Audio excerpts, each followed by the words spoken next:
Hi, this is Shagai with Circle 10 Media. I'm here in the beautiful seaside, I would say, studio of Victor-Hugo.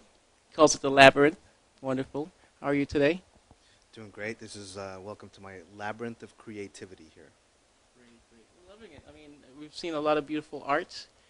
I've seen some of your, monumental moments in art as well as your area that you like to create, which is very important. Thank you. So, um, in in in your regards, first thing I want to ask you is really about the thing that I've been hearing about, and I've seen stickers for here and there and everywhere, is this Crackhead Jesus. Kind of tell us what that's about. Well, Crackhead Jesus is actually a story of false prophets and lawyers. It's a Harry Potter for adults that's based on the Crackhead Jesus Trials that took place in South Florida. It's not blasphemous. It's not intended to offend anybody's religious beliefs or doctrines. It's actually a story about the golden rule and peace. It's about doing unto others as you'd have done unto yourself. And the interesting thing about creating this project it's actually called Redemption, the story of the Crackhead Jesus Trials.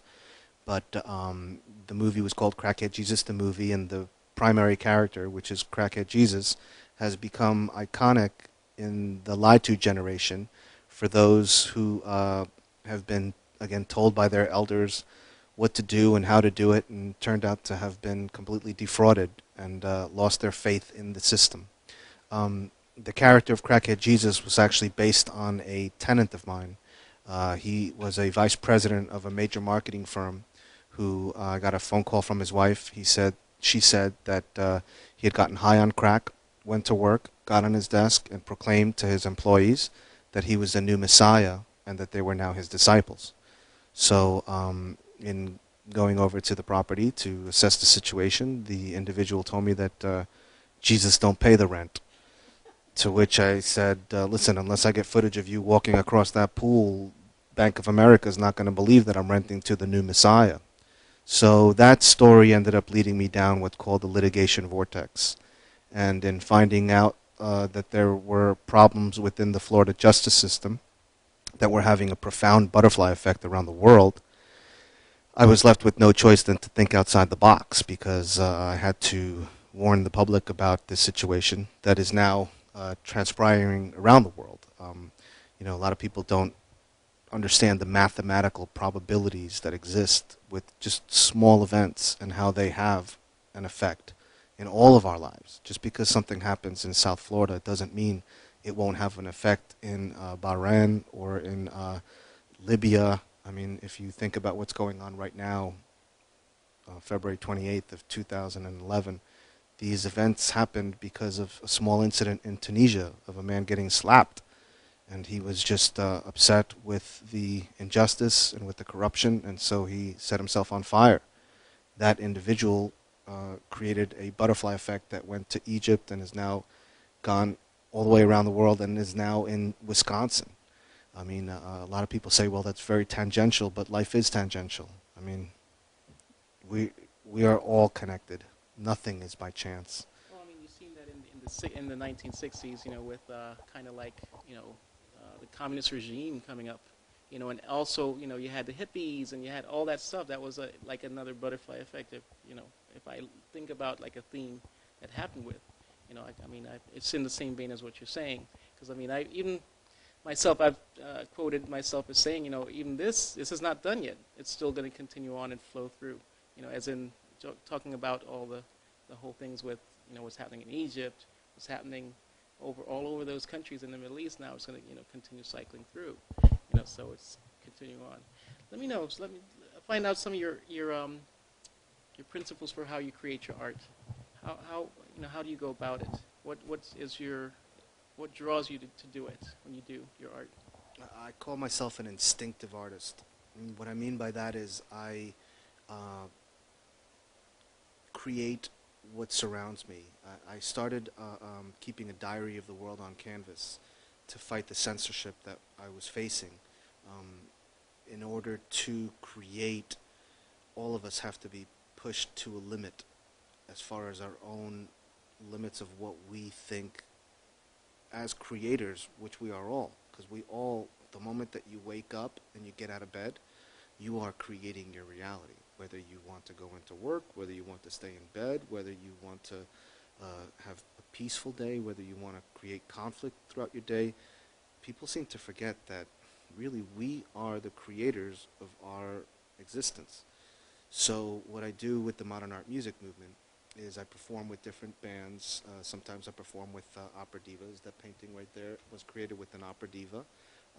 And this painting right here was created with DJ Josh Wetherington at a MAMM Jam. And what that is the energy of the audience, the energy of the venue, and the events that are happening at that moment in time get translated on canvas in a very raw way. I really believe that as an artist, we're supposed to interpret history. So that's what I do. Great, that's a beautiful concept. I mean, and you know, basically with the modern art movement and also in the way that you're doing it, it's very journalistic. You know, explain a little bit more about that and let us know a little bit more your concept behind that as well. Sure. Modern art Gonzo journalism, what I did was when I was faced with a potential lawsuit for slander and libel based on the Crackhead Jesus Trials, I'd uncovered that the Florida bar president is essentially like the supreme leader of Iran. Answers to no one. And that is a very dangerous situation considering that we're in a death penalty state where these lawyers can then grow up to be judges, Supreme Court judges, or presidents of the United States.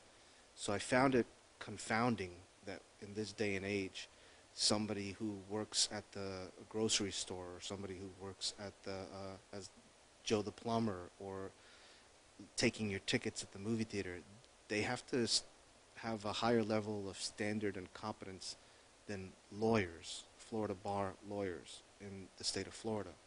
I didn't think that was making much sense.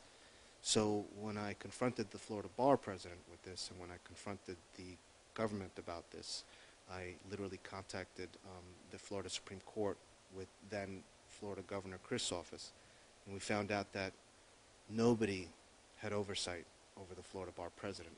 Essentially, it's a situation that exists right now where the fox is guarding the hen house.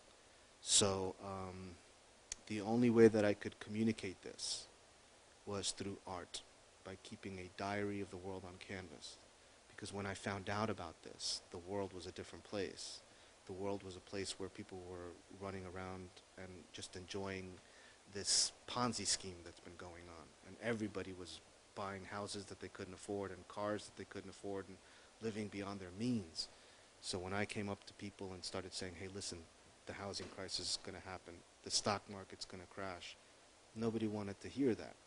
But I knew that someday in history, the numbers were just going to add up because it's a mathematical equation. It's a probability. I mean, it doesn't have to be this way. We can actually change it. Just like the numbers show that it can go in one direction, there's always a tipping point.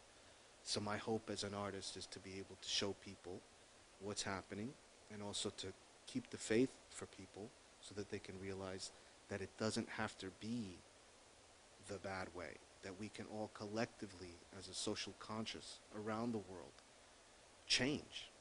So basically what has to happen, I think, is that the reset button has to be pressed. You know, somebody has to literally press the reset button. So it's going to take a strong person backed by a strong collective group of people around the world that will just say, okay, enough is enough. We got to start over. So I, as an artist, hope to be there working with my other artist friends in the music industry, in the film industry, and in the news industry to report the good news. Hey, we can always use some good news.